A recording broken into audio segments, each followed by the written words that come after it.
Bienvenue à Nuit criminelle. Ce soir, un souper tranquille dans un village cache bien plus que des tartes à la citrouille et des lanternes. Un secret se cache derrière les rires. Quand un simple toast se termine dans le silence, un esprit sensible commence à voir la vérité derrière les masques. D'où nous rejoignez-vous ce soir? Servez-vous une boisson chaude et laissez le mystère commencer. C'était le genre de soirée d'octobre où même la lumière des lampadaires semblait fragile. À St. Mary Mead, les fenêtres de la salle des fêtes brillaient comme du miel dans l'obscurité, leurs vitres tremblant légèrement sous le vent qui dispersait les dernières feuilles de sycomore sur la pelouse. À l'intérieur, le dîner annuel de la récolte battait son plein, mi-célébration, mi-spectacle moral, comme aimait à le dire Mademoiselle Hartnell, pour nous rappeler à tous qui contribuent véritablement à la richesse de l'année. Mademoiselle Marple était assise près du fond, son tricot posé sur ses genoux, bien qu'elle n'ait pas touché une aiguille de toute la soirée. Son attention était partagée entre le modeste discours de remerciement du vicaire et le calme sous-jacent du théâtre humain qui se déroulait autour des tables à tréteaux. Chaque année, c'était la même chose, les mêmes tartes aux pommes, les mêmes blagues paroissiales, les mêmes petites fiertés et rancœurs cachées qui fermentaient sous la nappe en Vichy. Mais cette année, il y avait quelque chose de différent. Une agitation dans l'air, comme un rideau qui bouge avant qu'une porte ne s'ouvre. Le sourire de Madame Prix Ridley était devenu trop calculé. Le colonel Denham avait trop souvent rempli son verre. Et Madame Larche, la femme du boucher, dont le tablier portait encore des traces de farine et d'importance, était arrivée plus tard que ne le permettait la bienséance. Ses joues étaient rouges, non pas à cause de la cuisine, mais à cause d'une dispute. « Tu aurais pu me prévenir » siffla-t-elle à l'oreille de son mari, alors que le vicaire s'asseyait sous les applaudissements polis. « Elle est là. Qui » Mais avant que Madame Larche n'ait pu répondre, les portes du hall s'ouvrirent en grinçant et un murmure parcourut la pièce. C'était Madame Pennington, la nouvelle locataire d'Old Orchard House. Elle entra vêtue d'un manteau sombre qui effleurait le sol, ses cheveux argentés sévèrement épinglés, et sa main gantée posée sur une canne sculptée d'une tête de renard. Peu de gens à St. Mary Mead lui avaient adressé la parole, mais tous avaient longuement discuté d'elle. Elle avait pris cette maison après la mort de son mari à Bath, et on disait qu'elle préférait une intimité intense. Pourtant, ce soir-là, elle semblait être venue pour faire impression. « Elle arrive un peu tard », murmura Madame Price Ridley à Madame Bartlett, d'une voix aiguë et satisfaite. On pourrait croire qu'elle veut se faire remarquer. Les yeux pâles de Mademoiselle Marple se levèrent. Elle avait remarqué non seulement le moment choisi, mais aussi la façon dont Madame Pennington s'était arrêtée juste à l'entrée, comme si elle attendait que l'air se stabilise avant d'avancer. Peut-être avait-elle instinctivement senti qu'elle pénétrait en terrain hostile. Le dîner reprit son cours. Poulet rôti, betteraves marinées, cidre dans des gobelets en papier. Les rires s'amplifièrent, les visages rougirent, et au-dessus de tout cela, le réseau invisible d'observation du village se resserra. Mademoiselle Marple capta des bribes de conversation entre les tables au sujet de la fortune de Madame Pennington, de la mort étrange de son mari, de la rumeur selon laquelle elle aurait autrefois été amie avec un juge. Tout cela était dit comme si les ragots étaient des prières. Lorsque la tombola commença, la femme du vicaire sortit un bol en bois sculpté comme objet spécial de la soirée. Sa surface brillait d'une couleur orange sous le symbole de la récolte de la lampe, dit-elle, offert anonymement. Mademoiselle Marple crut voir Madame Pennington tressaillir légèrement lorsqu'il fut dévoilé. Mais elle sourit un instant plus tard, les lèvres fines comme un fil.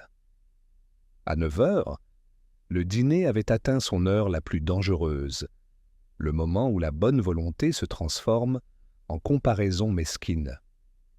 Mademoiselle Hartnell insista pour lire un poème qu'elle avait composé sur les vertus de l'honnêteté rurale.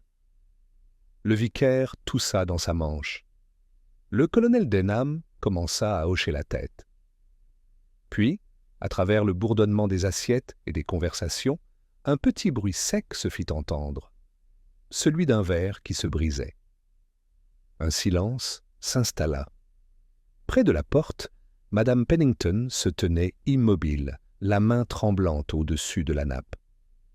Le verre de cidre qui se trouvait à sa place s'était brisé sur le sol, son contenu coulant sur sa manche.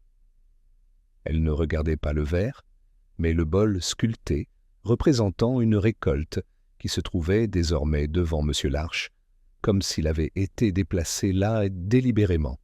« Je vous demande pardon, » dit faiblement Madame Pennington. « J'ai dû le renverser. » Mais son ton n'était pas normal. Ce n'était pas de la surprise, mais de la reconnaissance. Quand elle fut partie, laissant sa chaise vide et sa part de tarte aux pommes à moitié mangée, les chuchotements s'élevèrent, comme de la fumée. « Avez-vous vu sa main » murmura quelqu'un. Elle tremblait comme une feuille. Et ce bol, son mari ne sculptait-il pas ce genre de choses? Mademoiselle Marple rangea son tricot et regarda une fois l'objet brillant qui avait fait taire la salle.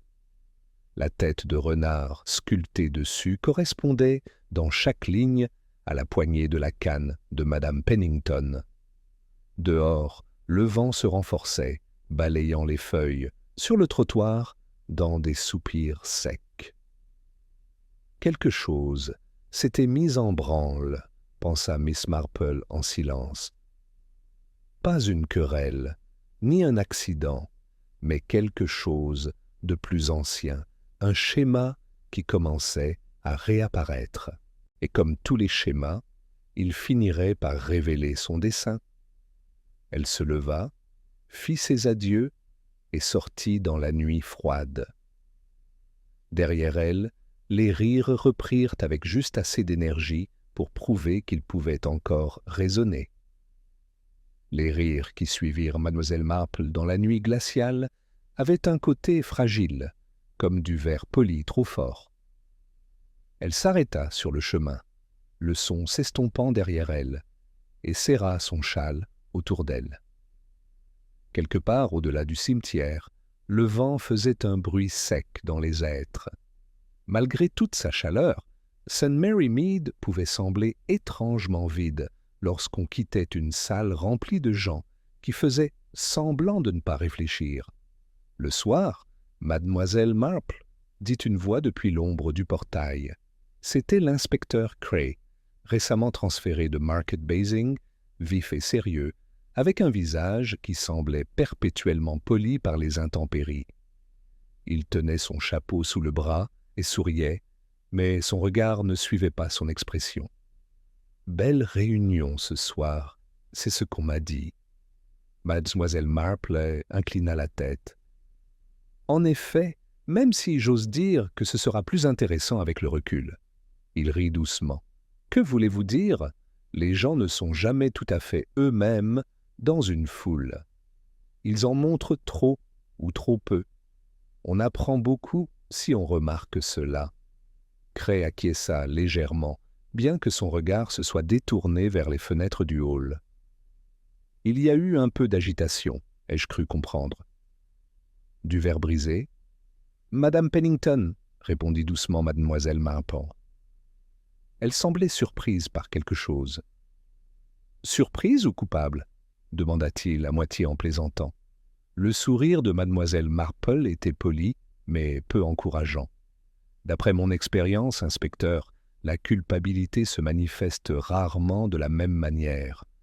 Cela dépend beaucoup du fait que l'on ait appris à vivre avec ou non. Il semblait vouloir en savoir plus, mais un éclat de voix provenant de la porte le distraya. Madame Larche sortait avec son mari, chuchotant avec véhémence. L'expression de la femme trahissait une satisfaction qu'elle ne pouvait tout à fait dissimuler, une émotion qui n'avait rien à voir avec les soupers de charité. Mademoiselle Marple remarqua qu'elle serrait son sac à main contre elle, comme s'il contenait quelque chose de fragile, ou de volé, ou les deux. Lorsque mademoiselle Marple atteignit la ruelle menant à sa maison, le hall derrière elle était redevenu silencieux. Seul le faible tremblement de la musique persistait, le gramophone luttant contre le vent. Le village était désert, à l'exception d'un gobelet en papier égaré qui roulait dans le caniveau et de la faible lueur du bol sculpté sur le rebord de la fenêtre, laissé là avec la vaisselle. Il reflétait la lumière de la lune, de telle manière que la tête du renard semblait presque vivante, son sourire un peu trop malicieux. Le lendemain matin, la bruine et les commérages étaient au rendez-vous. À la poste, Madame Bartlett racontait d'une voix forte que Madame Pennington était tombée malade après avoir quitté le dîner. Quel choc, vous savez! On dit qu'elle s'est évanouie dans son jardin, la pauvre. Le docteur Haydock a été appelé. Une excitation excessive, peut-être, a estimé mademoiselle Hartnell, bien que son ton suggérait qu'elle trouvait tout à fait naturel qu'une femme ayant des secrets s'évanouisse. Mademoiselle Marple, qui récupérait son paquet de laine, écoutait sans en avoir l'air. « A-t-on retrouvé rapidement » a-t-elle demandé doucement. « Oh, oui » répondit madame Bartlett en baissant la voix avec délectation. « Par son étrange locataire, M. Draycott. Une sorte d'artiste, je crois. Ou plutôt, un artiste raté. C'est lui qui a appelé le médecin. Imaginez un peu, vivre avec un homme étranger et sans gouvernante, c'est très moderne. »« Peut-être pas si moderne que ça, » murmura mademoiselle Marple. « Parfois, on reste en compagnie pour des raisons de sécurité. Cela les fit taire un instant, suffisamment longtemps pour que la postière remette la monnaie à mademoiselle Marple. Dehors, la pluie s'était intensifiée, formant un rideau argenté. De l'autre côté de la ruelle, madame Larche se tenait devant la porte de sa boutique, faisant semblant de balayer. Ses yeux suivaient mademoiselle Marple comme un chat suit un oiseau. Il y avait en elle une nouvelle tension, celle qui provient soit de la peur, soit du triomphe. Mademoiselle Marple continua à marcher vers l'église, son parapluie bien en main, l'esprit occupé. Le bol avait été donné anonymement, avait dit la femme du vicaire. Pourtant, la sculpture était indéniablement personnelle. Une tête de renard aux dents acérées, rusée, triomphante, emblème à la fois de quelque chose de chassé et de quelque chose de rusé. C'était le genre de symbole que l'on choisissait délibérément pour envoyer un message. Et madame Pennington l'avait compris instantanément. Dans l'après-midi, le village s'était divisé en deux factions bien distinctes, ceux qui plaignaient la pauvre veuve et ceux qui désapprouvaient son comportement théâtral. Le salon de mademoiselle Marple accueillit les deux types de personnes ce jour-là. Mademoiselle Hartnell vint rendre un livre de patron qu'elle avait emprunté et resta une demi-heure pour discuter avec prudence. Puis vint la jeune madame Larche, les joues rouges d'effort et parlant trop vite. « Je suppose que vous êtes au courant, mademoiselle Marple, à propos de la visite du médecin. On dit qu'elle va mieux maintenant, mais il a été question d'un somnifère. J'ai dit à Harold que cela ne nous concernait pas. Mais vous savez comment sont les gens ? » « En effet, » dit mademoiselle Marple en versant le thé. « Parfois, il n'est même pas nécessaire d'écouter, il suffit de noter qui commence à parler. » Madame Larche cligna des yeux, sourit nerveusement et s'excusa peu après. De la fenêtre, mademoiselle Marple la regarda descendre précipitamment l'allée, sa jupe fouettant ses chevilles. Elle fuyait quelque chose, ou peut-être courait-elle, pour s'en emparer. Ce soir-là, alors que la bruine se transformait en brouillard, mademoiselle Marple ressortit son tricot, mais ses doigts restèrent immobiles. Sur la cheminée se trouvait l'avis de l'Église concernant la réunion des comptes de la récolte, avec une liste de donateurs écrite de la main soignée du vicaire. Ses yeux suivirent la colonne de noms bien ordonnée jusqu'à s'arrêter sur un donateur anonyme. Bol décoratif. En dessous, écrites au crayon comme si elles avaient été effacées par la suite, se trouvaient 2 initiales, MP. Les aiguilles de mademoiselle Marple se remirent à cliqueter doucement, comme le compte du temps. Le léger grattement des aiguilles à tricoter de mademoiselle Marple s'arrêta lorsque l'horloge de la cheminée sonna 8 heures. Dehors, la brume s'accrochait encore aux haies, transformant la ruelle en un ruban ondulant d'ombres et de lumière.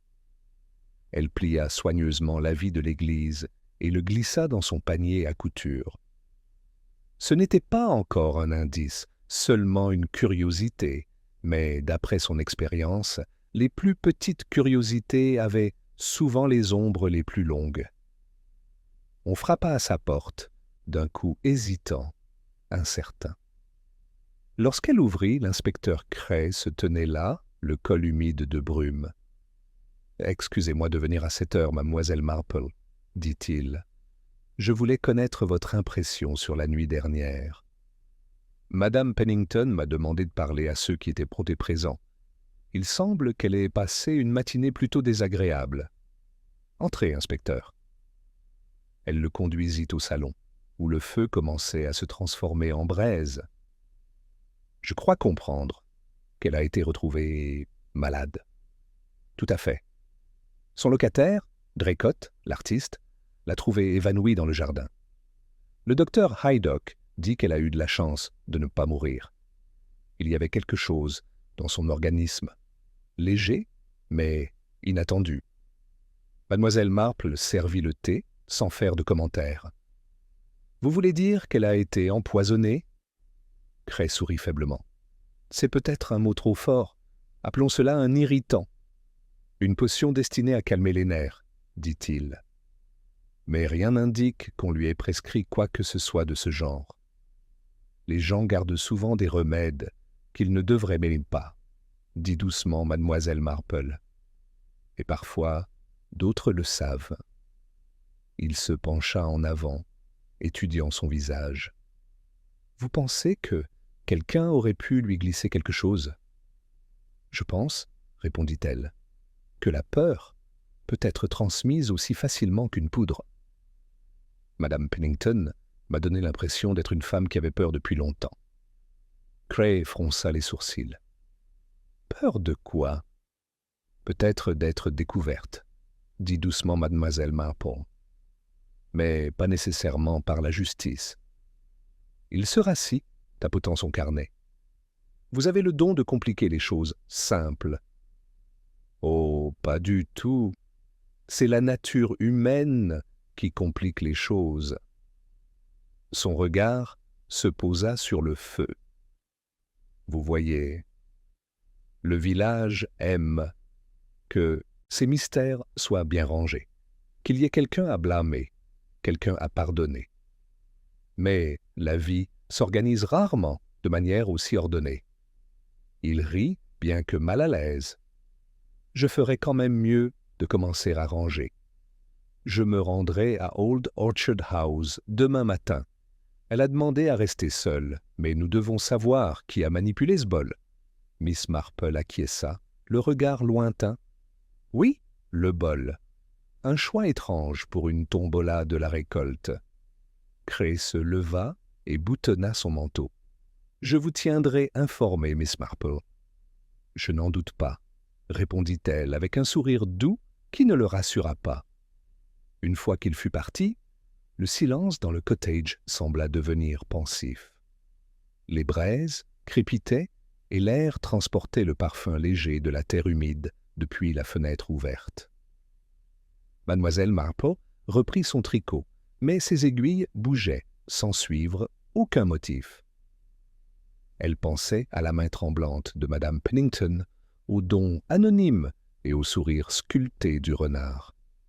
Des apparences si réconfortantes, si trompeuses. Le lendemain, en fin de matinée, la nouvelle s'était rapidement répandue. On disait que Madame Larch s'était rendue au presbytère pour une affaire personnelle. Certains prétendaient qu'elle souhaitait avouer avoir manipulé le bol avant la tombola. D'autres affirmaient qu'elle avait mis en garde le vicaire contre le mauvais choix de l'eau de sa femme. Quoi qu'il en soit, le village avait décidé qu'elle cachait quelque chose. Mademoiselle Marple rencontra Madame Larch tout à fait par hasard devant l'épicerie. La femme était pâle sous sa poudre et ses yeux papillonnaient comme si l'air lui-même l'accusait. « Bonjour, Madame Larch, » dit gentiment Mademoiselle Marple. « Quel temps humide et froid pour cette période de l'année. » Madame Larch acquiesça, tripotant son panier. « Oui, le temps est horrible. Je venais juste chercher de la farine. Je n'en doute pas. Il est utile de s'occuper les mains quand on a l'esprit ailleurs. » Cela lui valut un regard surpris. « Je ne vois pas ce que vous voulez dire. »« Oh, simplement que vous êtes allé 2 fois au presbytère ce matin, » dit Mademoiselle Marple en ajustant son gant. « Il est inhabituel d'oublier quelque chose 2 fois en si peu de temps. » Les lèvres de Madame Larch s'entr'ouvrirent, puis se refermèrent. Il y a des choses dans ce village qui ne concernent pas tout le monde, Mademoiselle Marple. « En effet, » répondit Mademoiselle Marple d'un ton doux. « Pourtant, il est surprenant de voir à quel point les choses qui ne concernent pas tout le monde finissent souvent par concerner tout le monde. » Madame Larch se détourna brusquement, manquant de heurter le colonel Denham, qui sortait à grands pas du bureau de tabac. Le vieux soldat marmonna quelque chose à propos des femmes hystériques et continua son chemin, frappant le trottoir de sa canne d'un pas lourd et délibéré. Mademoiselle Marple remarqua l'échange, la légère trace de sciure sur sa manche et l'étrange lueur dans ses yeux lorsqu'il passa devant la vitrine du magasin où était exposée une petite sculpture en bois représentant un renard, peint en rouge et or. Le soir venu, le brouillard s'était épaissi, engloutissant les cottages. Les lumières scintillaient comme des guirlandes sur la pelouse. Mademoiselle Marple était assise près de sa fenêtre, regardant la brume flotter devant le lampadaire. Les discussions de la journée avaient délaissé un sentiment de malaise. Tout le monde parlait désormais de Madame Pennington comme si elle était déjà à moitié fantomatique, pâle, secrète et touchée par la tragédie. Personne ne se demandait à haute voix quelle tragédie elle avait pu causer à son tour. Sur sa table se trouvait à nouveau l'avis de l'Église. Les initiales MP semblaient plus pâles à la lumière de la lampe, comme si le papier lui-même voulait les oublier. Mademoiselle Marple se pencha en avant, traçant légèrement les lettres du bout du doigt, et pensa non pas à Madame Pennington, mais à une autre femme qui, il y a longtemps, avait signé de la même écriture délicate. La respectabilité était une bonne chose, réfléchit-elle, jusqu'à ce qu'on essaie de la porter sur la culpabilité. Elle s'effilochait trop facilement. L'horloge sonna 9 heures. Quelque part dehors, une porte se ferma brusquement, suivie de pas rapides sur les pavés, pressés, déterminés, s'éloignant dans le brouillard. Mademoiselle Marple écouta jusqu'à ce que le bruit disparaisse. Quelque chose ou quelqu'un bougeait avant que la vérité ne soit prête à être vue. Les pas s'estompèrent dans la brume, laissant la nuit lourde d'un silence qui attendait d'être rompu. Mademoiselle Marple resta assise encore un moment, tricotant distraitement sur ses genoux, les yeux fixés sur la fenêtre où la lumière de la lampe tremblait faiblement à travers le brouillard. Quelque part, là-bas, une intention se déplaçait, peut-être la peur déguisée en détermination, peut-être la culpabilité enveloppée de bonnes intentions. Il était toujours difficile de faire la différence à St. Mary Mead. Le lendemain matin, un visiteur inattendu se présenta avant le petit déjeuner. Le docteur Haydock arriva sans cérémonie, essuyant la pluie de son chapeau. « Vous êtes au courant, je suppose, » dit-il, tandis que Fritz, le chat, s'écartait de son chemin. « Madame Pennington a eu une nouvelle crise, pire cette fois-ci. » Mademoiselle Marple lui fit signe de s'approcher de la cheminée et lui servit du thé avant qu'il n'ait pu protester. Était-ce encore un médicament? Il fronça les sourcils. Difficile à dire. Aucune trace de sédatif cette fois-ci, mais il y avait une marque étrange sur son poignet, fine et circulaire. J'aurais pensé à un bracelet, sauf que ce n'était pas son style. Elle a dit qu'elle avait dû se coincer dans un loquet. Un mensonge, si j'en ai jamais entendu un. Mademoiselle Marple fronça légèrement les sourcils. Ah, quelque chose de contraignant alors. Haydock sourit d'un air sec. Vous allez me rendre superstitieux, Jane. Je ne m'intéresse pas aux symboles.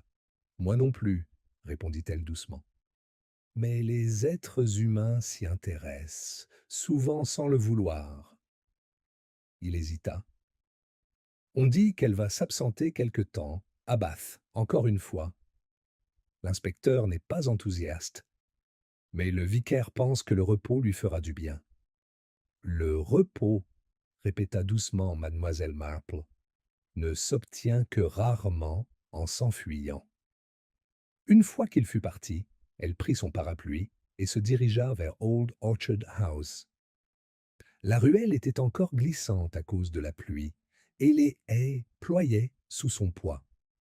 Le portail des Pennington était légèrement entr'ouvert, et à travers les barreaux de fer, elle aperçut l'artiste, M. Draycott, debout dans le jardin avec une cigarette dont la fumée s'élevait en volutes fines et rapides dans l'air humide.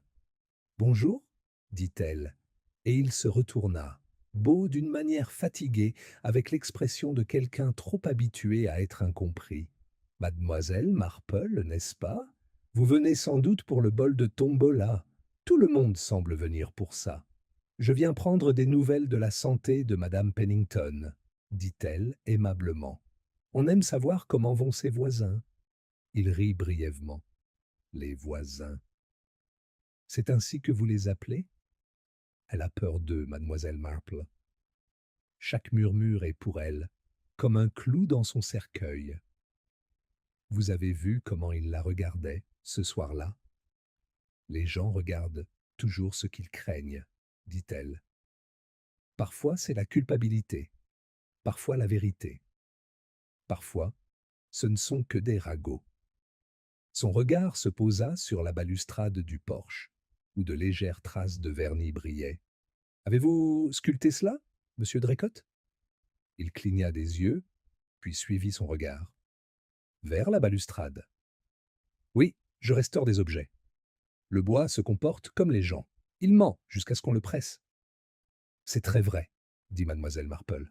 « Et le bol ?» Il se raidit. « Je ne l'ai pas fait. Mais j'ai reconnu la main. » Son défunt mari aimait sculpter des renards. Elle a gardé un de ses bâtons, n'est-ce pas? Oui, répondit doucement mademoiselle Marple. Et les renards sont très doués pour survivre à la lumière du jour jusqu'à ce que quelqu'un leur tende un piège. Son regard vacilla, mais avant qu'elle puisse en demander davantage, une fenêtre s'ouvrit au-dessus d'eux. La voix fine et tendue de madame Pennington flotta dans l'air. « Monsieur Draycott, venez, s'il vous plaît. » J'ai une question à vous poser. Il écrasa sa cigarette et entra sans un mot. Mademoiselle Marple resta un instant de plus, remarquant une série d'empreintes de pas menant du chemin du jardin vers la porte latérale. Deux séries, l'une plus petite, chevauchant l'autre.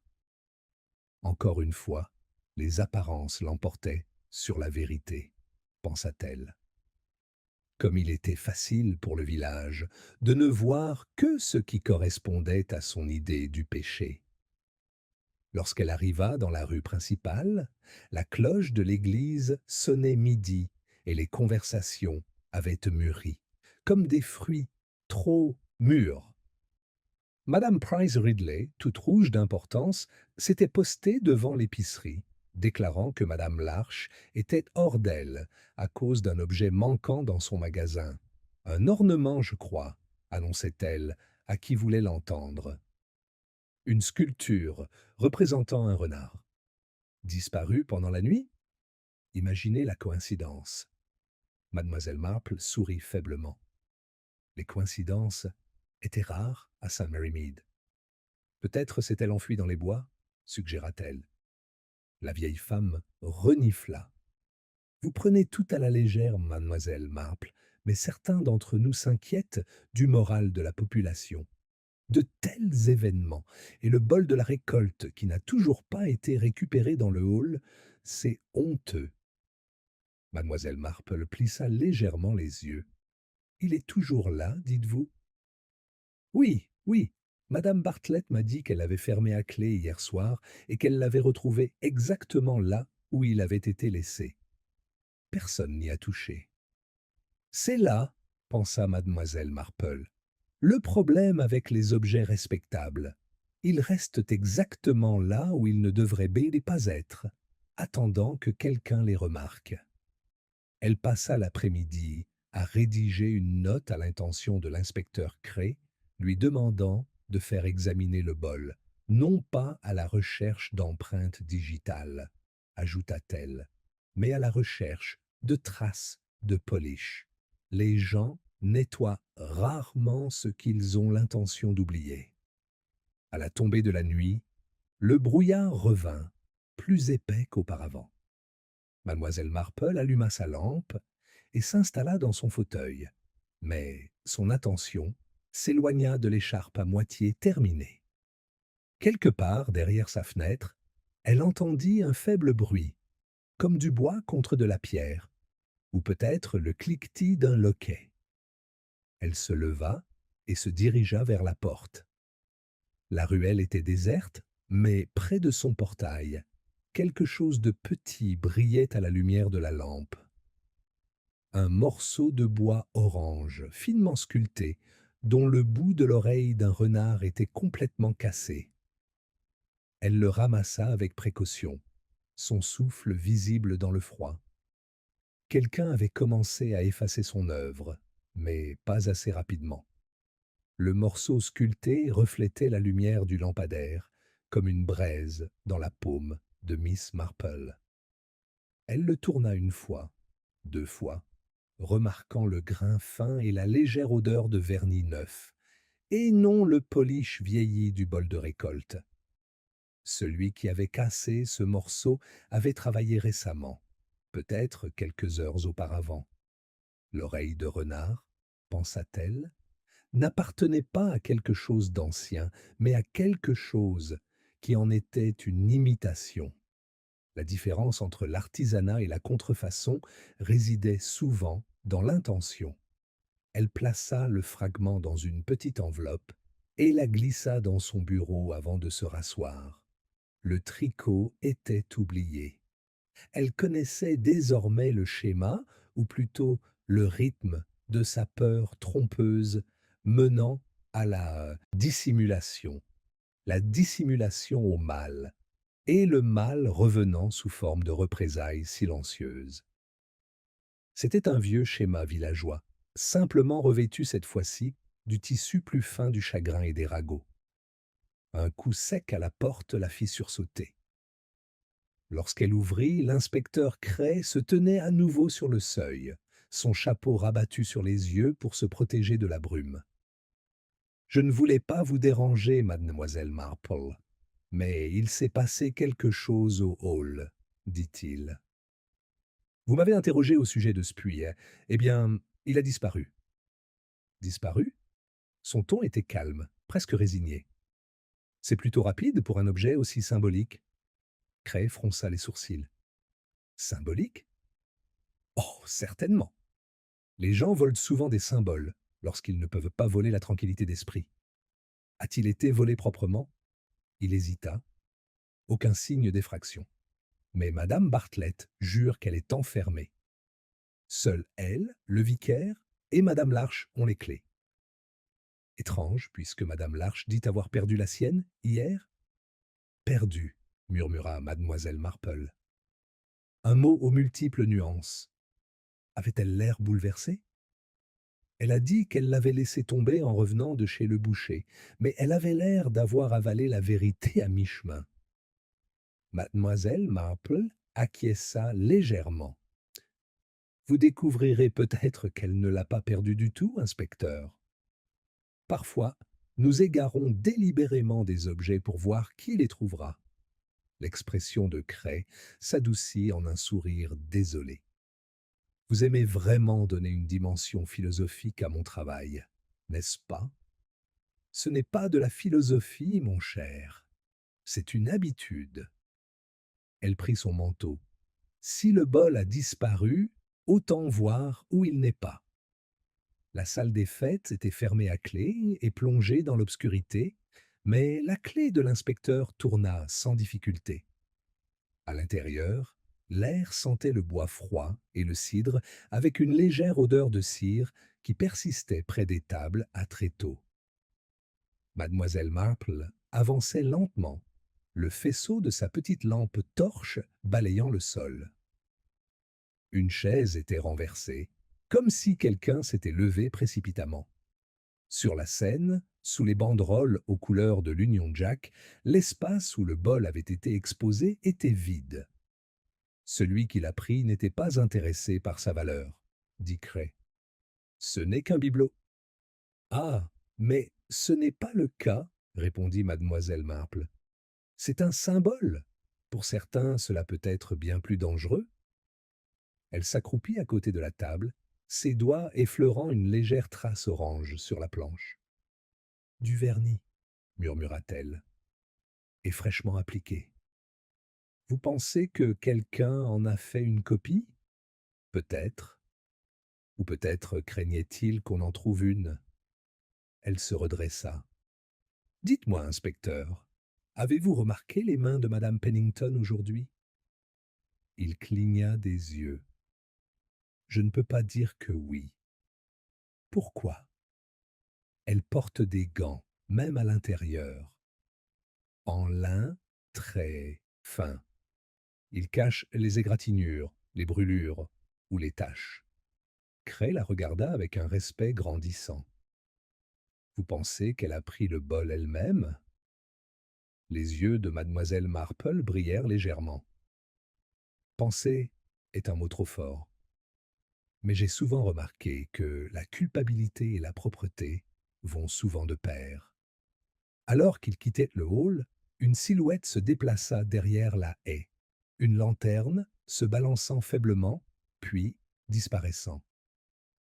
Cray accéléra le pas, mais mademoiselle Marple lui attrapa la manche. Laissez-les partir, dit-elle doucement. Quiconque marche à cette heure-ci ne s'enfuit pas. Il retourne vers quelque chose qu'il pense avoir caché. Il regarda en arrière vers le cimetière, perplexe, mais ne dit rien. L'après-midi suivant apporta un calme étrange, comme si le village avait collectivement décidé de ne pas remarquer son propre trouble.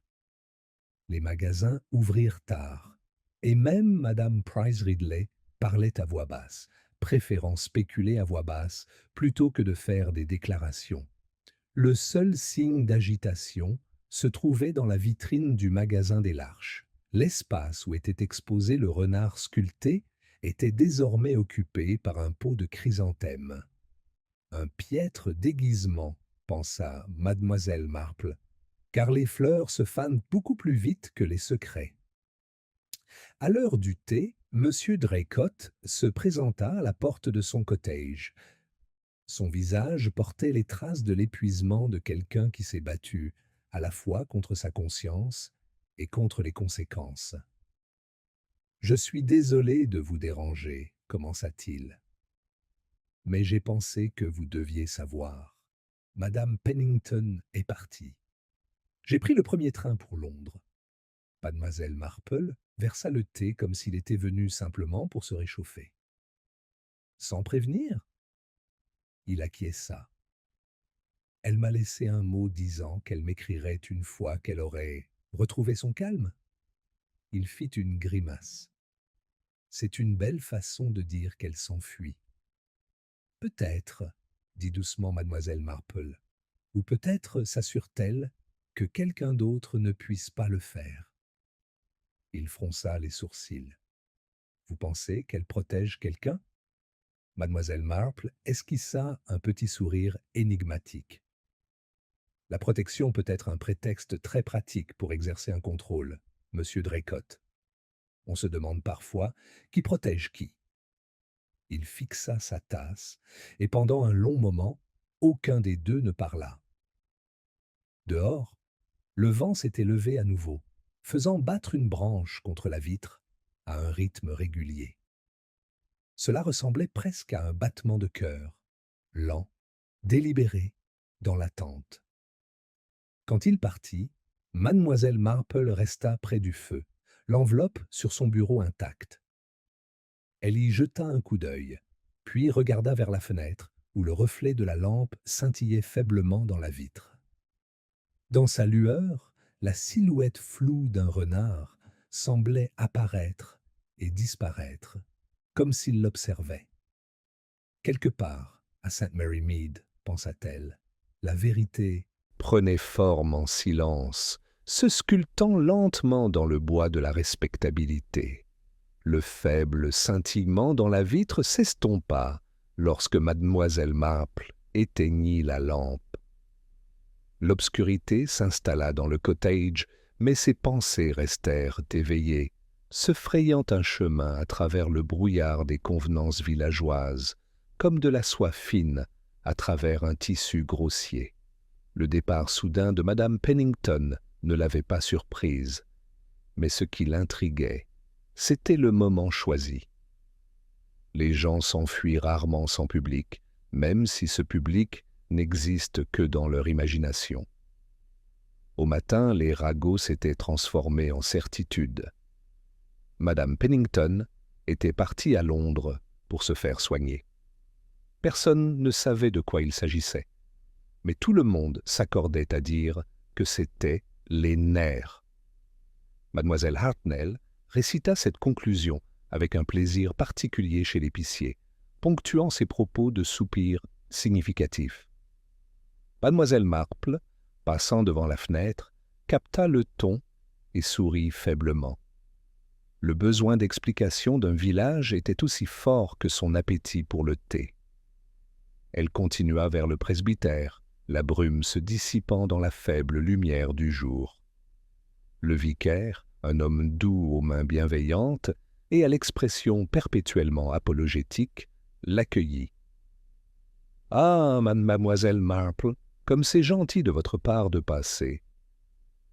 Je voulais vous demander votre avis sur les comptes de la récolte. Il y a eu une certaine confusion au sujet de la liste des donateurs. En effet, dit-elle en prenant la chaise qu'il lui offrait. J'ai moi-même remarqué quelques entrées curieuses. Il fouilla dans un dossier et lui tendit une page. L'écriture était celle de sa femme, soignée et ferme, à l'exception de la dernière ligne. Bienfaiteur anonyme, bol décoratif.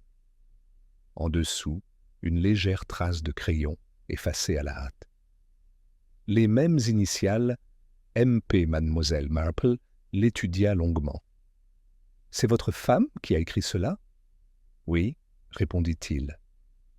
Mais elle ne se souvenait pas avoir ajouté ses initiales.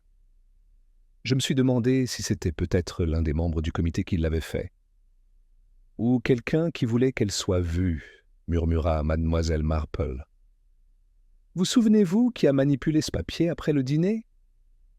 Seulement madame Larche. Elle a aidé à ranger la table des dons. Ah! Le ton de mademoiselle Marple était doux, mais son regard s'aiguisa. Madame Larche aime bien ranger les choses, surtout celles qui pourraient nuire à sa réputation. Le vicaire cligna des yeux, ne sachant pas s'il devait acquiescer. Mademoiselle Marple lui rendit la page avec un sourire rassurant. « Gardez-la précieusement, monsieur Clement. Je pense qu'elle pourrait bientôt prendre une nouvelle importance. » Quand elle partit, l'air extérieur sentait légèrement le bois humide et le cidre. De l'autre côté de la pelouse, madame Larche discutait avec animation avec le colonel Denham près de la boîte aux lettres. Leur conversation cessa dès que mademoiselle Marple s'approcha. Le colonel, rouge et irritable, souleva son chapeau avec une politesse forcée avant de s'éloigner à grands pas vers la boucherie. Madame Larche le suivit du regard, trop longtemps pour que ce soit simplement par politesse. « Bonjour, » dit mademoiselle Marple d'un ton aimable. « Comment vont les affaires aujourd'hui ?»« Assez bien, » répondit madame Larche d'une voix tendue. « Mais on entend des choses affreuses. L'inspecteur interroge tout le monde au sujet du bol. Imaginez tout ce remue-ménage pour un simple morceau de bois. Le bois peut avoir plus de signification que la pierre lorsqu'il est sculpté par la bonne main, dit mademoiselle Marple. J'ose dire que le mari de madame Pennington pensait aussi. Madame Larche pâlit légèrement.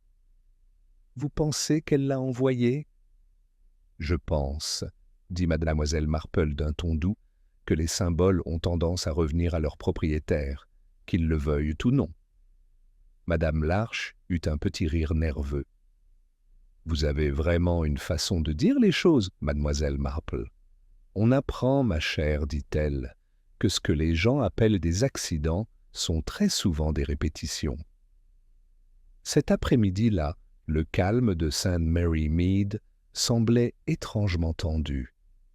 La postière parlait trop vite, madame Bartlett fit tomber 2 fois le couvercle de sa théière, et même la femme du vicaire fut vue arpentant le chemin de l'église avec une animation inhabituelle.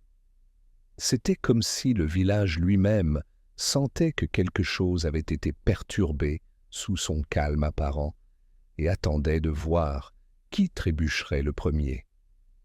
Mademoiselle Marple passa le début de soirée à trier son panier à tricot, faisant semblant de ranger tout en mettant de l'ordre dans ses pensées. La petite enveloppe contenant le morceau de bois sculpté était toujours là où elle l'avait laissé. Sur un coup de tête, elle la sortit et la posa sur la table à côté d'un livre de remèdes maison et d'une loupe. En y regardant de plus près, elle remarqua quelque chose de nouveau. Une tache rougeâtre à la base de la sculpture qui n'était pas du vernis, mais de la peinture. La teinte était identique à celle de l'ornement en forme de renard qui était autrefois exposé dans la vitrine du magasin des Larches. Elle se pencha en arrière, pensive. Le bol de récolte était un original. La sculpture dans le magasin était une copie. Et maintenant, la copie avait disparu et le bol avait été volé. 2 renards, 2 mains et un seul mensonge qui les liait. L'horloge sonna 7 heures. Presque au même moment, on frappa à nouveau à la porte, plus doucement cette fois, avec hésitation. C'était à nouveau l'inspecteur Cray, l'air plus grave qu'auparavant. « Bonsoir, mademoiselle Marple. »« J'ai des nouvelles. » Madame Pennington a été vue à la gare de Paddington ce matin, mais elle n'était pas seule. Un témoin dit qu'elle se disputait avec un homme avant de monter dans un train pour Bath. Se disputait? La voix de mademoiselle Marple était douce. Était-ce peut-être à propos d'un objet manquant? Cray cligna des yeux. Vous savez, Cela ne m'étonnerait pas. Le porteur a dit qu'elle transportait un petit paquet enveloppé dans du papier brun. Cela aurait pu être n'importe quoi. Ou quelque chose qui lui appartenait autrefois, murmura mademoiselle Marple. Ou à quelqu'un qui voulait la réduire au silence? L'inspecteur fronça les sourcils. Vous suggérez un chantage? Je ne suggère jamais rien, inspecteur. Je me contente d'écouter le son de la peur. Elle a une tonalité particulière, le même tremblement qu'une porte sur le point de s'ouvrir. Cray soupira. Vous avez une façon poétique de décrire les ennuis. Oh, les ennuis sont rarement poétiques, mon cher. Ils sont très domestiques.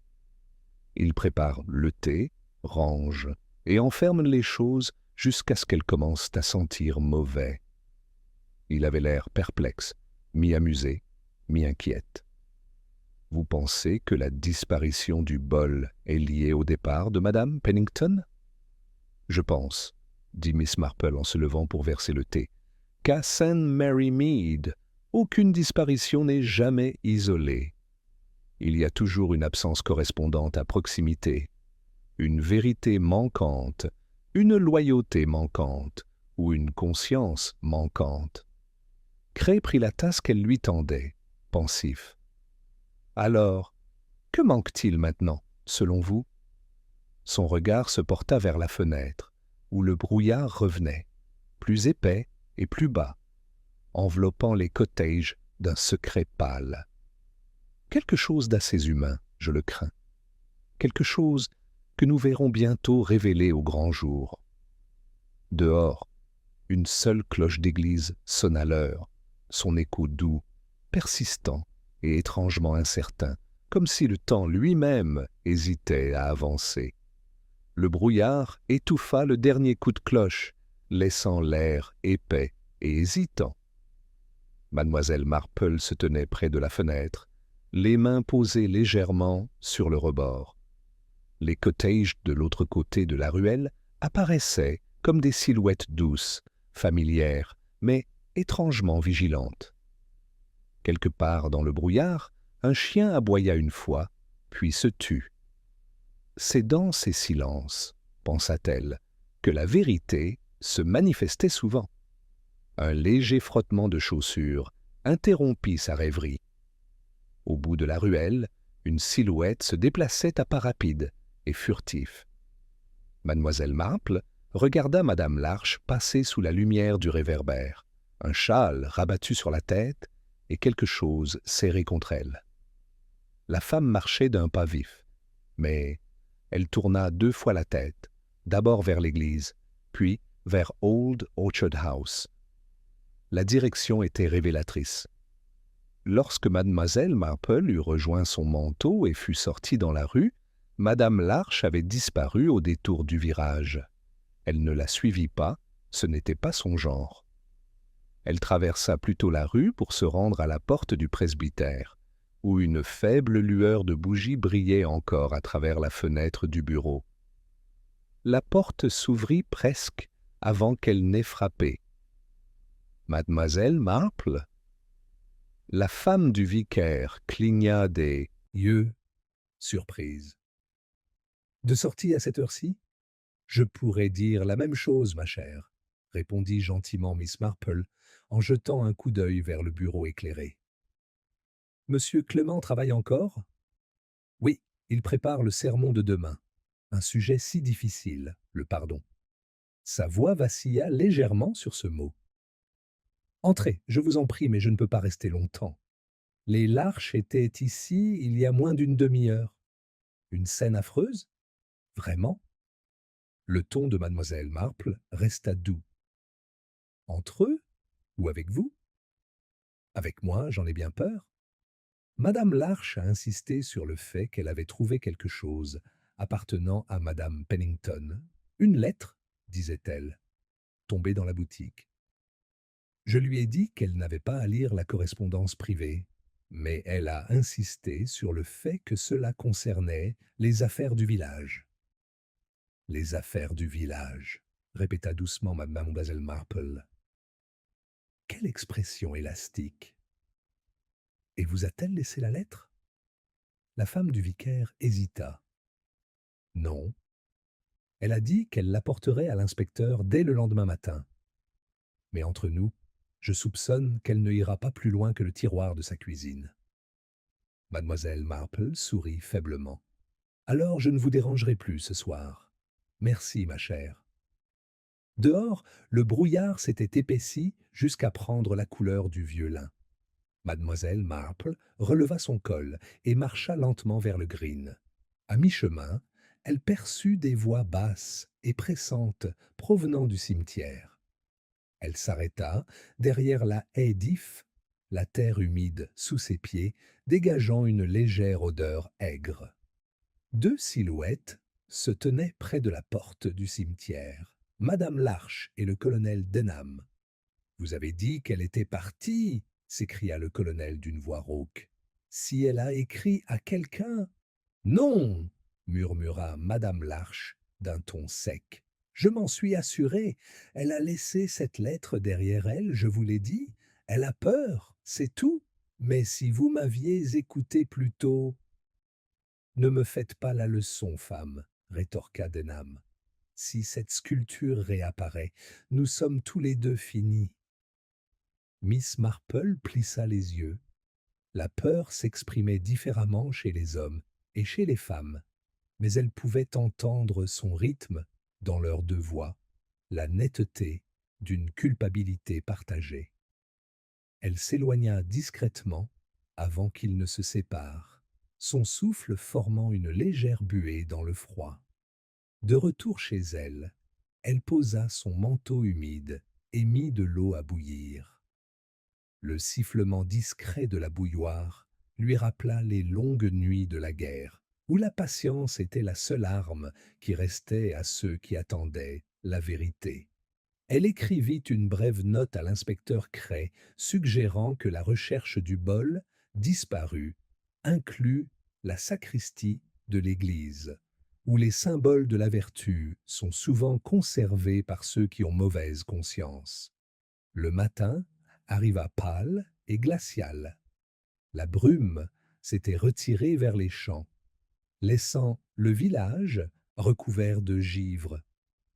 Mademoiselle Marple reçut une visite plus tôt que prévu. C'était l'inspecteur, les bottes mouillées, l'air sombre. Vous avez un don de prévoyance, mademoiselle Marple. Nous avons trouvé le bol. Ah ah, dit-elle doucement. Où est-il? Dans la sacristie de l'église, comme vous l'aviez dit, caché sous une pile de livres de cantiques. Et en plus, il y avait du sang sur le tissu dans lequel il était enveloppé. Faible, mais indéniable. Mademoiselle Marple versa le thé, l'air imperturbable. C'est très symbolique. On pourrait presque dire que c'est la récompense de la piété. Cray fronça les sourcils. Nous sommes en train de le tester, mais je parierais que c'est du sang animal. Il y a un abattoir près de la propriété des Larches. Bien sûr, murmura mademoiselle Marple. Comme c'est pratique. Il hésita. Madame Larche dit avoir vu Denham près de l'église hier soir. Il nie. Et vous la croyez?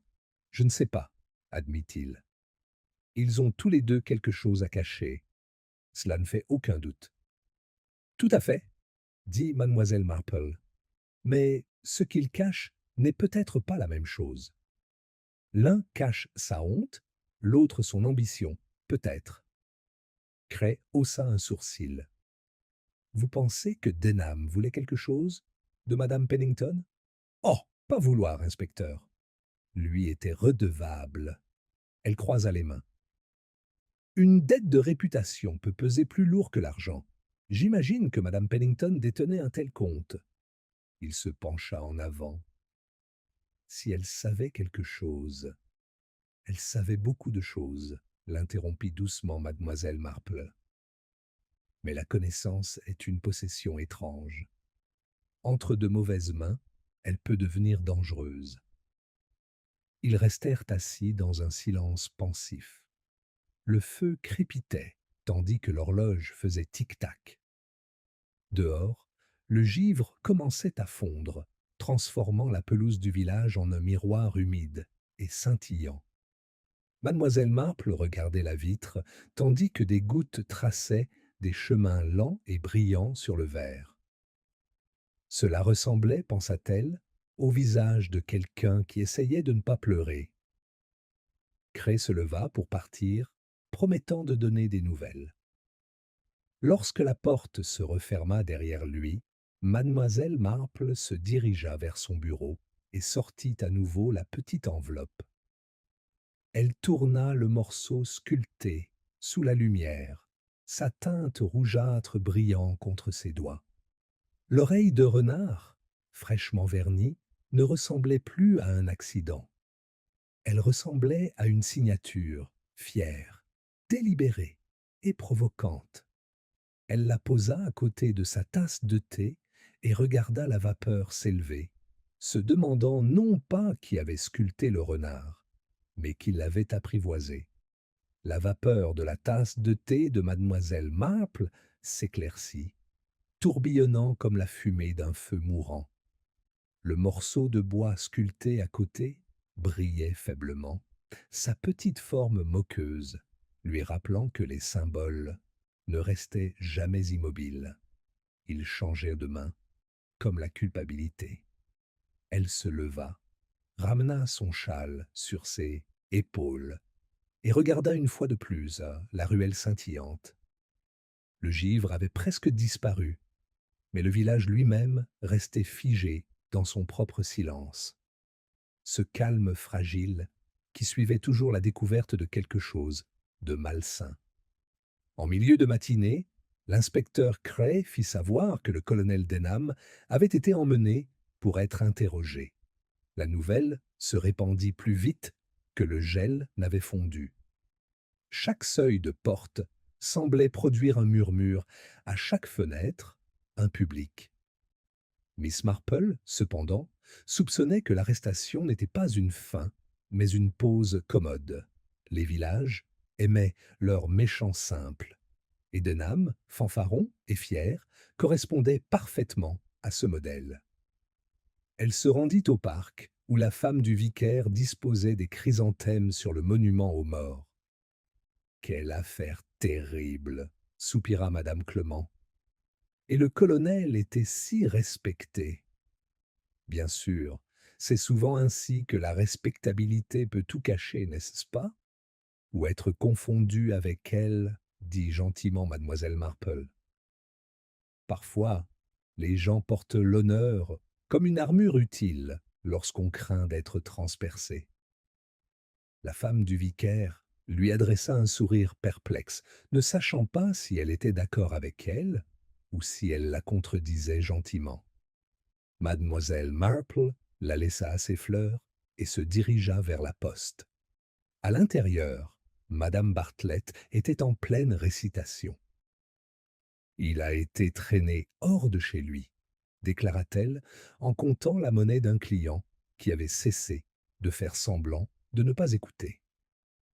L'inspecteur est venu avant le petit déjeuner.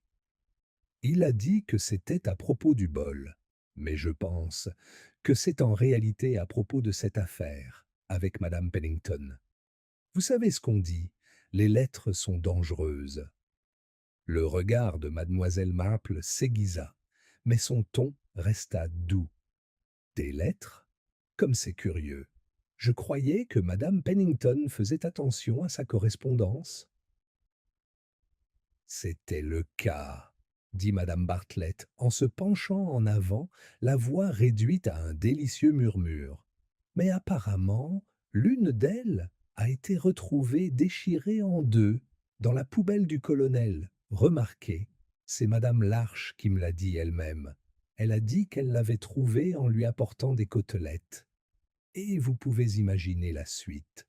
Je pense que l'imagination fera le plus gros du travail, murmura mademoiselle Marple. En quittant la boutique, l'air lui sembla plus froid, bien que le soleil fût haut dans le ciel.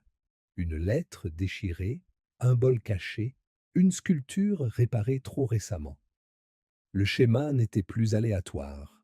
Il convergeait, Elle le sentait, mais elle ne voyait pas encore où tous les fils se rejoignaient.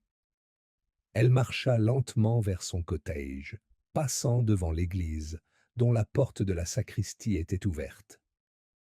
À l'intérieur, l'inspecteur Cray parlait avec le vicaire, d'un ton vif, un peu trop confiant. Il se retourna lorsqu'elle entra. « Vous avez le don d'arriver juste à temps, mademoiselle Marple. Les aveux du colonel ont été plus brefs que prévu. Il dit que le bol était sous sa responsabilité depuis le début. Comme c'est honnête de sa part, dit-elle. Et comme c'est pratique. » Cray eut un sourire crispé. Vous ne le croyez pas? Oh, je crois qu'il y croit. Mais j'ai vécu assez longtemps pour savoir que les hommes fiers préfèrent revendiquer leur culpabilité plutôt que d'être humiliés. L'inspecteur soupira. Vous voulez dire qu'il couvre quelqu'un? Pas couvrir, dit doucement mademoiselle Marple. Rediriger. C'est une différence minime, mais importante. Le premier est une protection. Le second est une stratégie. Il se frotta l'arête du nez. Si vous avez raison, cela allonge notre liste de suspects, au lieu de la raccourcir. Seulement si vous considérez les suspects comme des ennemis, dit-elle en faisant un signe de tête vers l'autel. Parfois, ce sont des alliés, du moins pendant un certain temps. Après son départ, le vicaire s'approcha d'elle avec une légère gêne. « Pardonnez-moi, mademoiselle Marple.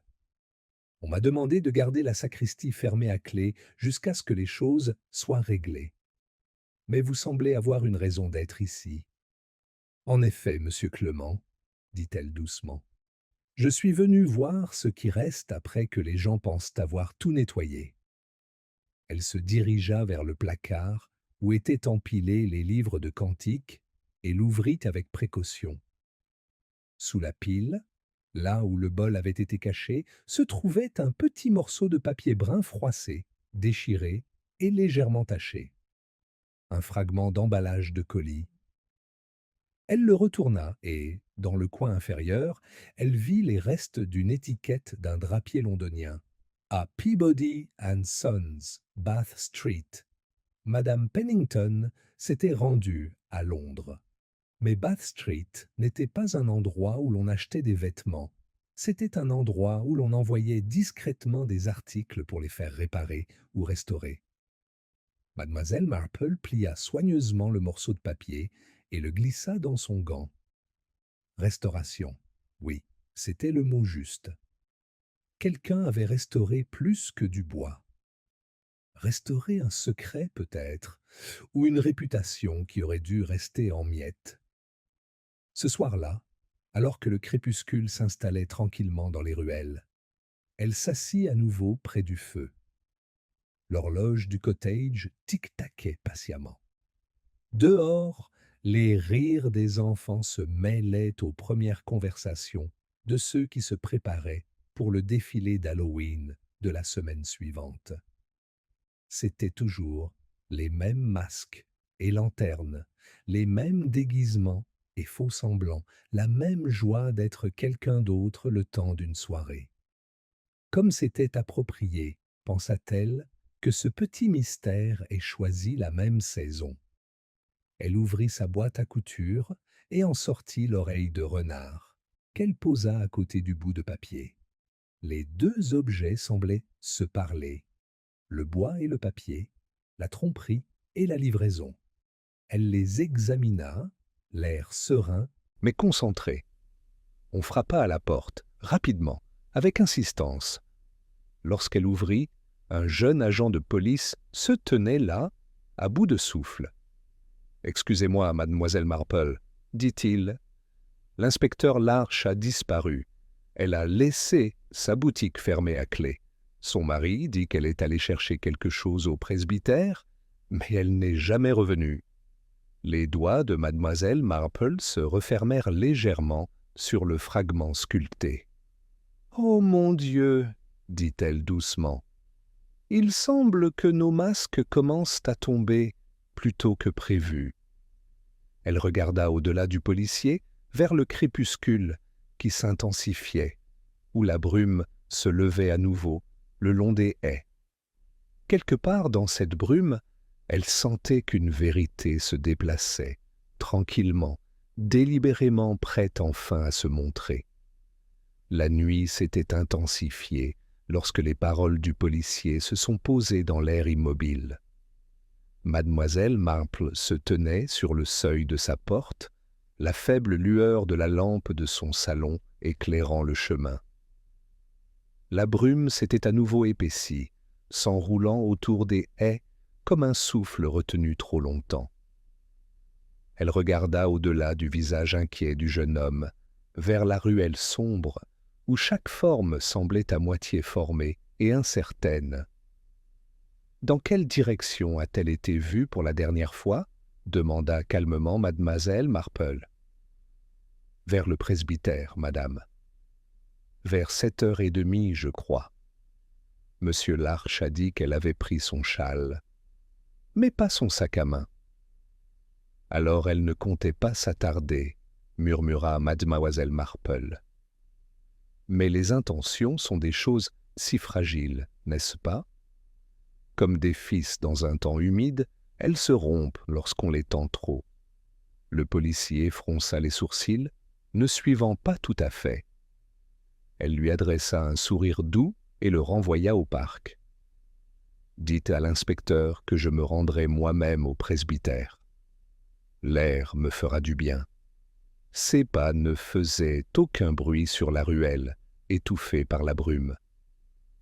Alors qu'elle approchait du cimetière, la silhouette familière du portail apparut, à demi éclairée par la lampe à gaz. Au-delà, le clocher de l'église se profilait faiblement, son cadran sombre et peu fiable.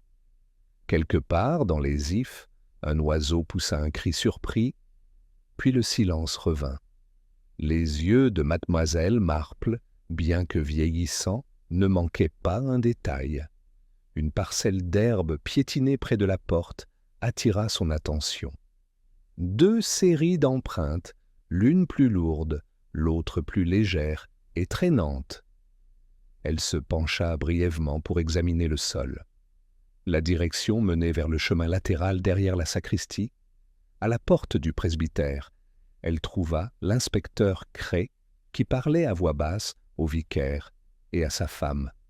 Le visage de cette dernière était pâle d'angoisse. « Elle est venue il y a moins d'une demi-heure, » dit madame Clement en serrant son châle. « Elle a frappé et demandé la clé de l'église, disant qu'elle avait laissé quelque chose à l'intérieur. Je lui ai dit que mon mari l'avait, puis elle s'est simplement détournée. » « Semblait-elle effrayée ?» demanda mademoiselle Marple. « Non, » répondit la femme du vicaire après une hésitation. « Pas effrayée, déterminée. » Cray jeta un coup d'œil à mademoiselle Marple. « Nous avons fouillé l'église et le terrain, rien pour l'instant. Mais l'alibi du colonel pour la soirée est déjà compromis. Il n'était pas chez lui quand il a dit qu'il y était. »« Quelle chance pour les soupçons !» murmura mademoiselle Marple. « Il déteste tant rester inactif. » La bouche de l'inspecteur se tordit, mi-amusée, mi-exaspérée. « Si vous avez une meilleure piste, je la prendrai. »« Je pense, inspecteur, dit-elle doucement, que nous devons cesser de chercher la personne qui a disparu et commencer à chercher ce qu'elle a emporté avec elle. » Il fronça les sourcils.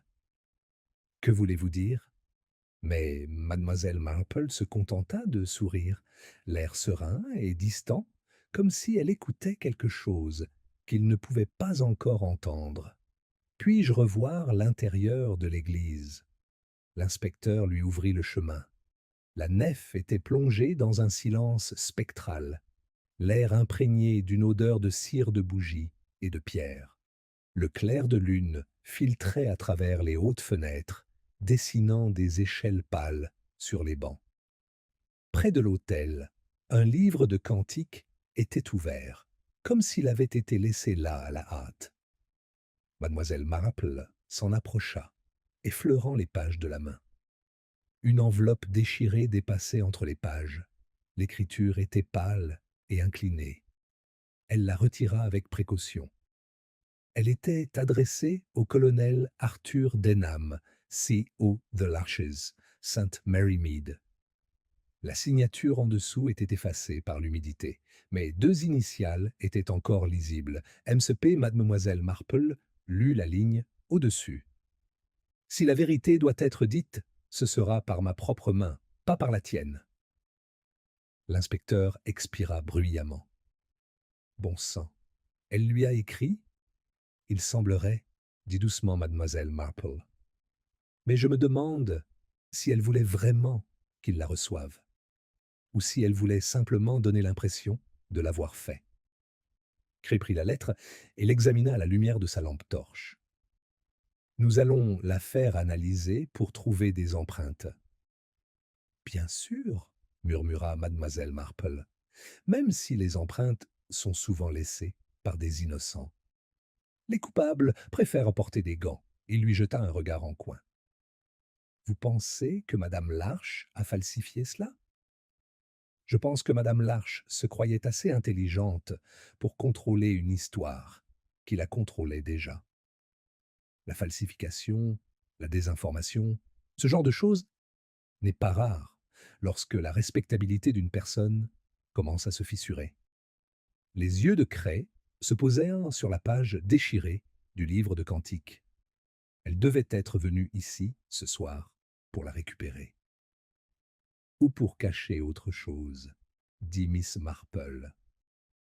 Son regard se posa sur la rampe de la chaire. Une légère trace orange brillait sous la lumière de la lampe torche. Encore une fois. Vous voyez, inspecteur, la culpabilité laisse toujours des traces, même si on la nettoie soigneusement. Le bruit de pas précipités résonna derrière eux. Un agent entra, à bout de souffle. Le colonel a été libéré. Un autre témoin s'est présenté. Il dit avoir vu madame Larche près du pont juste avant 9 heures, portant un paquet enveloppé dans du papier brun. Les yeux de mademoiselle Marple clignèrent. Ah, le schéma se poursuit. Le ton de Cray était sombre. La rivière coule vite cette semaine. C'est toujours le cas après la pluie, répondit doucement mademoiselle Marple. Et pourtant, la vérité ne se noie pas si facilement. Ils suivirent le chemin qui traversait le cimetière en direction du pont. La brume était désormais plus basse, s'enroulant autour des arbres en volutes fantomatiques. Lorsqu'ils atteignirent le bord de l'eau, le faisceau de la lampe torche de Cray éclaira quelque chose de pâle, pris dans les roseaux, un morceau de tissu déchiré et traînant. Le policier s'avança à grands pas et le dégague un châle, celui de madame Larche. Mais c'est l'objet à moitié enveloppé à l'intérieur qui les paralysa tous. Une petite sculpture en bois, luisante d'eau de rivière. Un renard, le sourire terne, une oreille manquante. Cray se tourna vers mademoiselle Marple. C'est donc cela qu'elle transportait. Mademoiselle Marple acquiesça lentement, d'une voix à peine plus forte qu'un murmure. Oui. Un symbole trop lourd pour sa conscience, je pense. Elle regarda l'eau qui coulait, lisse, implacable, reflétant les lanternes comme de fausses étoiles. Pendant un long moment, elle ne dit rien.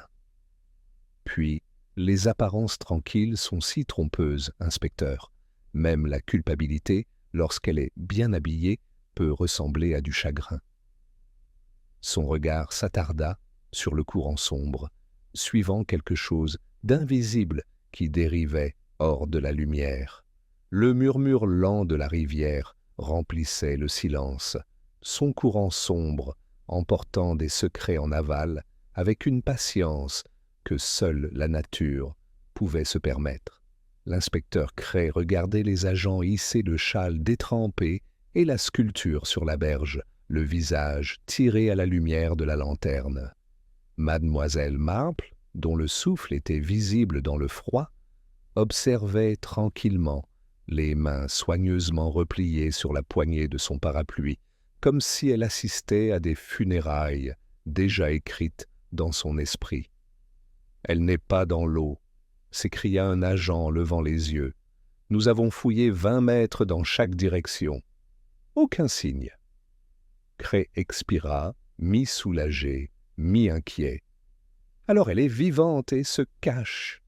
Peut-être, dit doucement mademoiselle Marple, ou peut-être a-t-elle fait ce que font souvent les gens effrayés, se réfugier dans un endroit où ils pensent que la peur ne peut les suivre. Il lui lança un regard perçant. « Vous pensez qu'elle est allée chez Madame Pennington ?»« La peur emprunte des chemins familiers, » répondit-elle. « Et la culpabilité ? Eh bien, c'est un oiseau migrateur. Elle revient toujours vers celui qui la garde. » Cray marmonna quelque chose à propos d'envoyer un télégramme à Paddington et fit signe aux hommes de remballer. Mademoiselle Marple s'attarda, le regard toujours fixé sur l'eau. Le courant tourbillonnait autour d'une pierre, captant la lumière de la lanterne comme un frisson. Pendant un instant, elle crut voir un mouvement, quelque chose de petit, de pâle, dérivant juste sous la surface, mais cela disparut avant que la pensée ne puisse prendre forme. Au matin, St. Mary Mead s'était réorganisée pour afficher une sympathie bien ordonnée. Madame Larche était désormais la pauvre chère Madame Larche. Madame Pennington était cette malheureuse femme, et le colonel Denham était déjà présenté comme un homme facilement influençable. Les commérages s'étaient adoucis pour prendre le ton poli du deuil, même si leur but restait le même, déguiser la curiosité en compassion. Mademoiselle Marple passa les premières heures de la journée à son bureau, rédigeant une courte note à l'intention de l'inspecteur Cray. Si Madame Larche n'est pas retrouvée avant la tombée de la nuit, puis-je vous suggérer d'envoyer quelqu'un à Bath Street, à Londres? Un certain magasin appelé Peabody's pourrait détenir une réponse qui ne nous plaira ni à l'un ni à l'autre. Elle plia la note, la scella et l'envoya par le facteur avant le petit déjeuner. À 10 heures, un visiteur arriva. C'était M. Draycott, le locataire d'Old Orchard House, le manteau déboutonné, les yeux cernés de fatigue. « J'ai entendu dire, » commença-t-il sans préambule. « On dit que Madame Larche s'est noyée. Mais ce n'est pas vrai, n'est-ce pas? La rumeur est un piètre pêcheur, » dit doucement mademoiselle Marple. Elle attrape toujours le mauvais poisson. Il eut un rire creux. Vous en faites une poésie. Mais vous ne croyez pas qu'elle soit morte? Le regard de mademoiselle Marple s'adoucit. Je crois qu'elle a appris quelque chose qui l'a effrayée plus que la mort. Cela peut faire disparaître les gens, au moins pendant un certain temps. Il s'assit lourdement. Je ne savais rien du bol, vous voyez? Ni de la sculpture. Elle est venue me voir la veille du départ de Madame Pennington, me posant des questions étranges sur depuis combien de temps je vivais là. Si je l'avais vue travailler avec ses outils, je pensais qu'elle était simplement curieuse. Et qu'avez-vous répondu? Que je ne l'avais pas vue toucher un ciseau depuis des mois. Mais j'avais tort. J'ai trouvé des copeaux de bois dans l'arrière-cuisine le soir même. Mademoiselle Marple acquiesça légèrement. Et pourtant, vous n'avez rien dit. Il écarta les mains, impuissant. Que pouvais-je dire? Je n'étais qu'un locataire. Elle avait été gentille avec moi autrefois. La gentillesse, murmura mademoiselle Marple, est souvent le premier déguisement de la culpabilité. Il tressaillit. Vous pensez qu'elle est responsable? Je pense, dit-elle doucement, que tout le monde dans cette affaire porte une petite part de responsabilité, mais un seul l'a supporté trop longtemps. L'expression de M. Draycott se durcit. Si vous la trouvez, dites-lui que je ne voulais pas lui faire de mal. Tout cela remonte à si longtemps. Mademoiselle Marple le regarda un instant, puis acquiesça. « Je le ferai, si je le peux. » Une fois qu'il fut parti, elle s'assit près du feu, son tricot inutilisé sur les genoux. L'horloge du village sonna 11 heures. Dehors, la lumière était devenue pâle, cette luminosité automnale qui blanchit les couleurs plutôt que de les réchauffer. Elle se leva, prit son châle et se mit en route vers le presbytère. L'inspecteur Cray était déjà là, son manteau accroché à la balustrade, l'air sombre. « Nous avons eu des nouvelles de Bath Street », dit-il sans la saluer. Le colis envoyé par Madame Pennington a été récupéré il y a 2 jours par une femme qui s'est présentée sous le nom de Larche. Mademoiselle Marple inclina la tête, sans surprise. « Et le contenu ?»« On ne sait pas. Peabody's ne fait que des restaurations, principalement des sculptures et des objets de famille. L'employé a dit que c'était une pièce endommagée avec un motif de renard. Cela vous dit quelque chose ? » « Tout à fait, » dit-elle doucement. Il semble que Madame Larche faisait un dernier rangement. Cray fronça les sourcils. Mais pourquoi le cacher ici ? Et pourquoi prendre le risque de retourner à Londres pour le récupérer ? Parce que la copie n'était pas tout à fait correcte, répondit mademoiselle Marple. Ceux qui font semblant doivent vivre dans la terreur que leur imposture soit dévoilée. Une imperfection, une tache mal placée, un bord trop net suffirait à trahir tout le jeu. L'inspecteur s'effondra sur un banc. Vous donnez l'impression que c'est du théâtre. C'est souvent le cas, répondit-elle. Sauf que sur cette scène, tout le monde oublie que le public peut voir à travers le rideau. Un agent entra avec un télégramme. Cray l'ouvrit, le parcourut et leva brusquement les yeux. Ils l'ont trouvée. Madame Larche. Elle est vivante. Un porteur de train l'a repérée à Swindon, voyageant seule, sous son nom de jeune fille. « Ah !» dit mademoiselle Marple d'une voix calme. « Alors le rideau n'est pas encore tombé. » Cray se leva. « Nous allons la faire ramener. » Mademoiselle Marple secoua la tête. « Non, inspecteur, laissez-la revenir de son plein gré. Vous voyez, la peur motivée par la culpabilité tourne en rond. Elle revient toujours au point de départ. » Il hésita, incertain, mais ne dit rien. Lorsqu'il fut parti, mademoiselle Marple se dirigea vers la porte de l'église et resta debout à regarder le pré. L'air était immobile, le ciel bas et nacré. La voix d'un enfant résonnait faiblement au loin, chantant faux une chanson sur les récoltes. Elle se surprit à repenser à la première soirée, au dîner, au rire, au cidre, à la lueur du bol sous la lumière de la lampe. Comme il avait été facile de jouer la comédie de l'innocence. À présent, seuls les acteurs restaient, attendant que la vérité fasse son apparition. Son regard se posa sur Old Orchard House, à moitié caché par le brouillard. Quelque part derrière ses fenêtres, aux rideaux tirés, elle imagina une lumière vacillante, hésitante, incertaine, comme le souvenir de quelque chose qui avait failli être avoué. La lumière vacillante derrière les rideaux de Old Orchard House semblait battre à son propre rythme tranquille, comme un secret qui respirait juste sous la surface. Mademoiselle Marple s'arrêta à la porte du jardin, les doigts posés sur le fer forgé.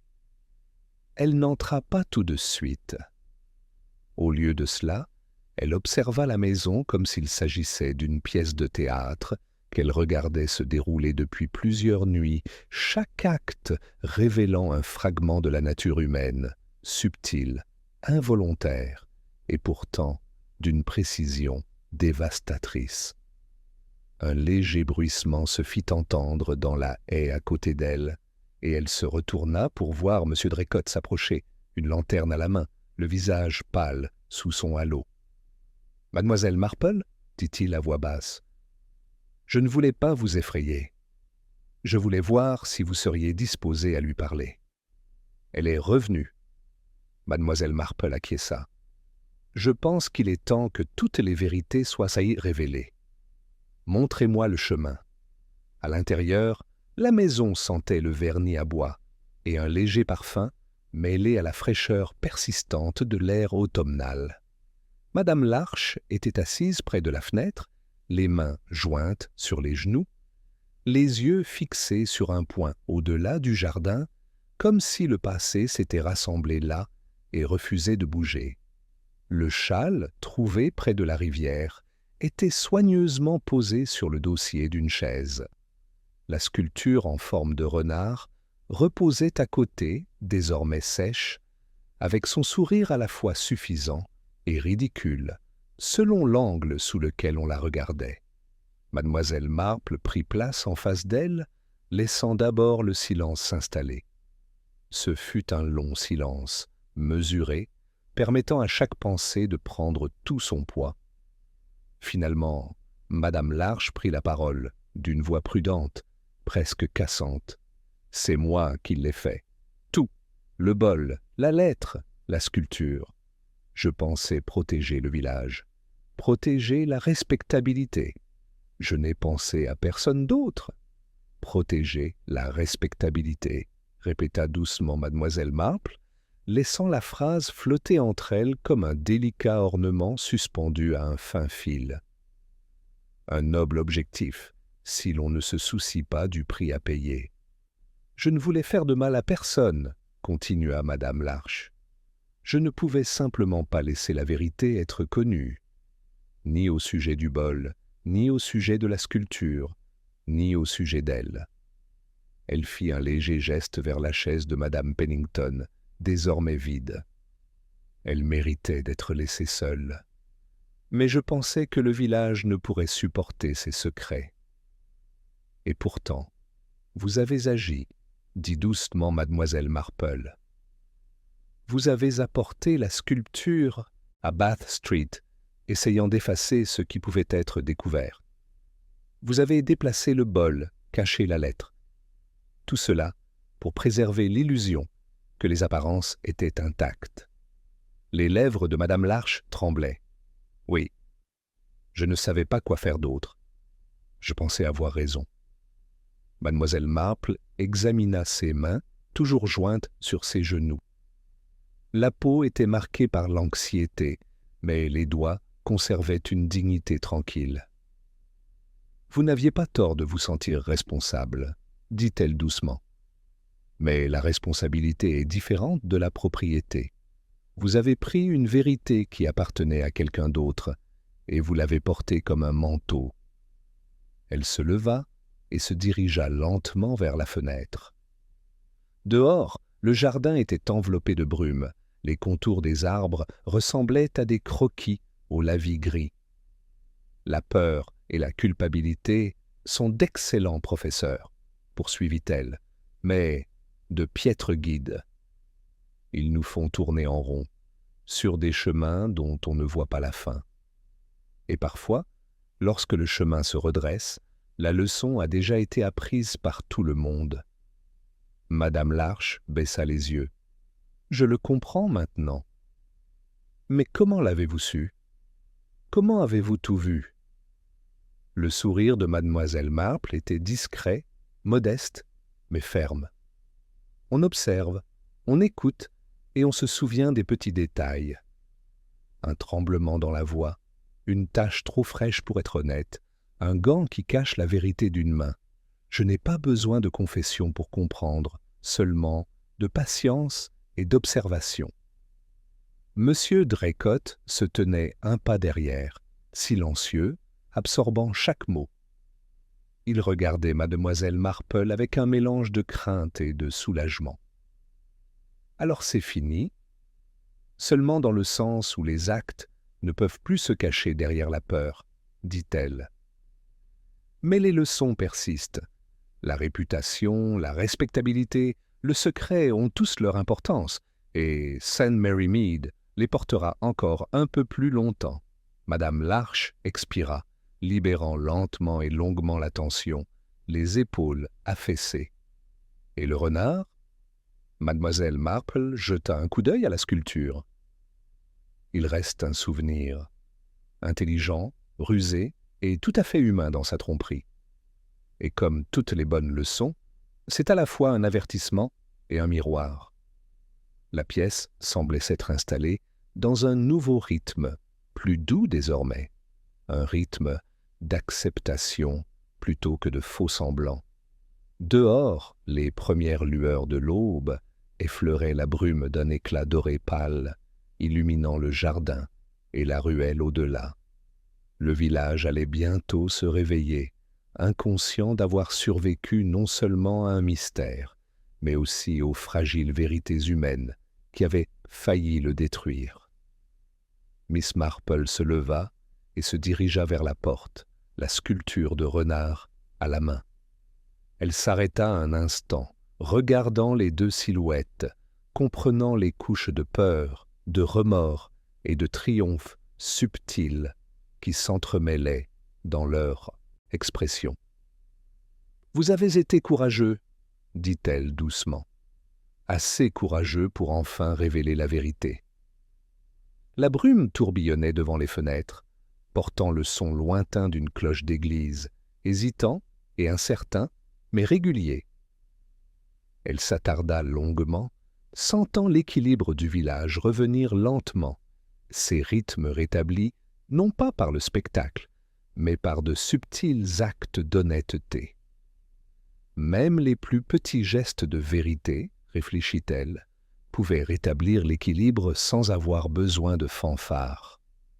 Lorsqu'elle sortit dans l'air vif du matin, la sculpture de renard bien rangée dans la poche de son manteau, mademoiselle Marple comprit que le village avait retrouvé son calme apparent. Pourtant, sous la surface, chaque personne porterait en elle le souvenir de la peur, des secrets et de la navigation prudente entre eux, une leçon discrètement ancrée comme le grain du bois lui-même, invisible mais durable.